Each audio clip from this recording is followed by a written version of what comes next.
بسم اللہ الرحمن الرحیم۔ حضرت جریر بن عبداللہ رضی اللہ تعالیٰ عنہ نے اپنے غلام کو بھیجا کہ کوئی اچھا سا گھوڑا منڈی سے خرید لاؤ۔ غلام ایک بہترین گھوڑا 300 درہم میں خرید لایا اور ادائیگی کے لیے اس کے مالک کو بھی ساتھ لے آیا۔ حضرت جریر رضی اللہ تعالیٰ عنہ نے جب گھوڑا دیکھا تو ان کو وہ گھوڑا 300 درہم سے زیادہ قیمت کا معلوم ہوا۔ آپ نے مالک سے کہا کہ اس کی قیمت زیادہ کرو، تمہارا گھوڑا اعلیٰ نسل کا ہے۔ اس نے کہا کہ 400 درہم دے دیجئے۔ فرمایا اس پر کہنے لگا کہ 500 دے دیجئے۔ تو فرمانے لگے شاید تمہیں گھوڑوں کی نسل کی شدھ بدھ نہیں، یعنی تمہیں گھوڑوں کے نسل کے بارے میں معلومات نہیں، یا پھر تم بہت زیادہ مجبور ہو۔ میں تمہیں تمہاری مجبوری اور لا علمی کا نقصان نہیں پہنچنے دوں گا۔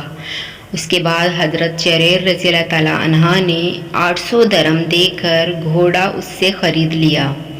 گھوڑا بیچنے والا دعائیں دیتا ہوا رخصت ہو گیا تو غلام نے تعجب سے کہا کہ اچھا بھلا وہ اپنی مرضی سے 300 میں بیچ رہا تھا، آپ نے خواہ مخواہ اتنے میں دے دیا۔ حضرت جریر بن عبداللہ رضی اللہ تعالیٰ عنہ نے فرمایا کہ خواہ مخواہ نہیں دیے، بلکہ رسول اللہ صلی اللہ علیہ وآلہ وسلم سے کی گئی بیعت کی وفا میں دیے ہیں، یعنی ان سے کی گئی وعدے کے مطابق دیے ہیں۔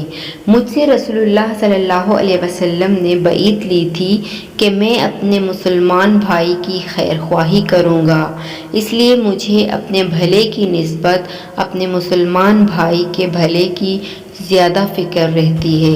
لیکن آج کے اس دور میں شاید ہی ایسے لوگ ہوتے ہوں جو اپنی مفاد نہ سوچتے ہوں۔ آج کل تو لوگ کسی چیز کی قیمت کو جانتے ہوئے بھی اسے کم قیمت پر ہی خریدنا چاہتے ہیں، چاہے دکاندار کو نقصان ہو جائے، لیکن ہمیں چیز کم قیمت پر ہی چاہیے ہوتی ہے۔ حق انصاف تو جیسے ختم ہی ہو چکا ہے۔ اللہ ہم سب کو حق انصاف کرنے والا بنائے، نہ کہ دوسروں کا حق کھانے والا۔ جزاک اللہ۔